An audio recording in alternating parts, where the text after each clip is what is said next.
Salut, j'espère que vous allez bien. Pour vous servir, je suis Letty Deby et je suis sage-femme. Je prodigue des conseils en obstétrique, des conseils obstétriques sur la femme enceinte, les bouts de chou, la femme en âge de procréer et bien d'autres choses encore, la planification familiale et plein de choses. La vidéo que je fais, c'est pour ces femmes-là qui mettent un écart bien important entre deux accouchements. Elles peuvent venir témoigner. Donc, pour toi qui as déjà accouché, peut-être un enfant, et ça fait 5, 6, 7, 8, 9, 10, voire 12 ou 15 ans que tu n'as plus accouché. Tu dois t'attendre à quoi? Tu dois t'attendre à quoi lorsque tu vas concevoir à nouveau? Ça peut être peut-être parce il y a certaines qui accouchent pour la première fois étant très jeunes et pour des raisons personnelles, des raisons genre, je veux encore fréquenter, il me faut avoir de l'argent, ou alors je veux d'abord me marier avant de faire un autre enfant. Et on sait comment c'est un peu difficile actuellement. Et du coup, elle met du temps à accoucher. Pour d'autres, la conception devient difficile après qu'elle ait accouché le premier enfant. Et elle se retrouve en train de chercher à enfanter. Et ça dure, ça met du temps. Donc, c'est pour ces femmes-là que je tiens à faire cette vidéo aujourd'hui. C'est sur la base des expériences sur le terrain que je décide de faire cette vidéo. Parce que je suis des femmes qui ont mis un écart vraiment important entre les naissances. Il y a une qui a mis carrément 12 ans avant d'accoucher, l'autre 9 ans avant d'accoucher. Je dis bien 9 ans. Une autre, c'était 7 ans. Donc, c'est à base de ces expériences, ça ce n'est pour citer que celle-là, hein.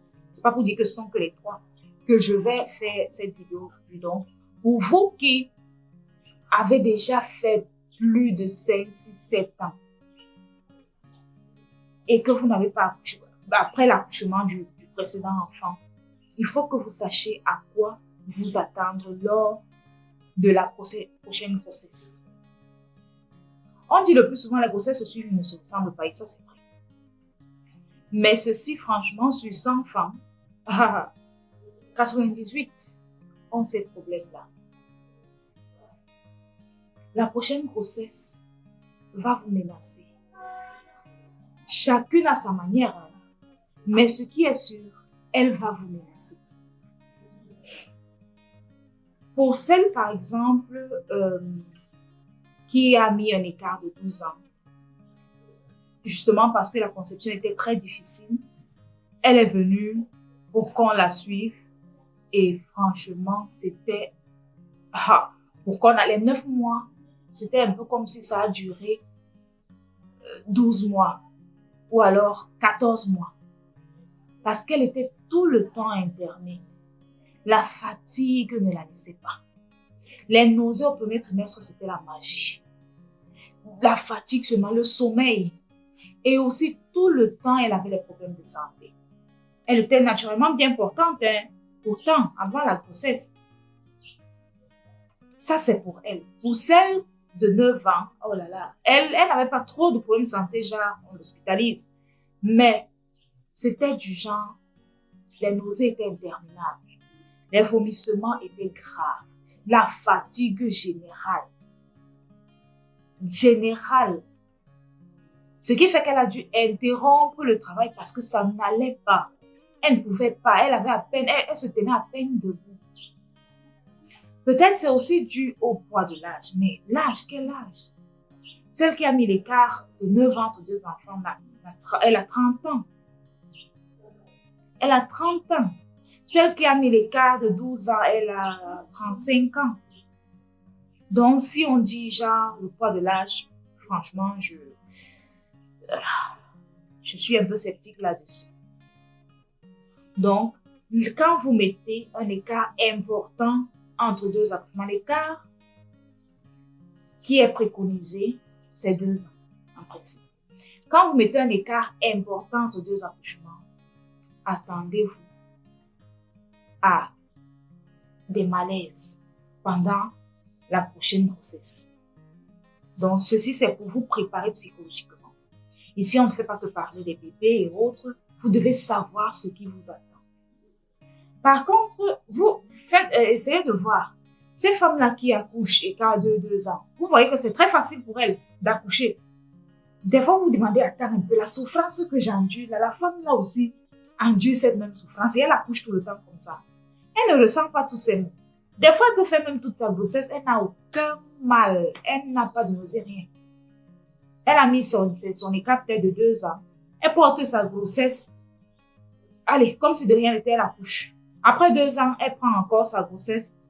9 mois. 9 mois, des fois, toi, tu vois ça comme si c'était 6 mois. Elle ne se plaint pas, rien. Les petits malaises, là, elle gère. C'est pour cette raison que, des fois, vous vous demandez, comment elle, attends un peu, ce que je ressens là. La femme, là, ressent tout ça. Et elle accouche comme ça. C'est justement parce que non, elle ne ressent pas tout ça. Elle ne ressent pas ce que toi, tu ressens. Toi qui as mis l'écart entre tes 2 accouchements, elle ne ressent pas ça. Pas du tout. C'est pour ça que justement, c'est très facile pour elle d'accoucher. Par contre, toi, quand tu subis cela, tu te dis, maman, non, pardon. Pardon, hey, j'attends encore. Attendre encore. Tu vas encore subir ça. Tu vas encore subir cela. Donc, j'espère que je me suis fait comprendre. Que c'est vrai que des fois, ça ne dépend pas de nous, cet écart. Mais bon, vous devez au moins savoir à quoi vous attendre. Une fois de plus, je vous dis merci pour cette écoute attentive et on se dit à très bientôt.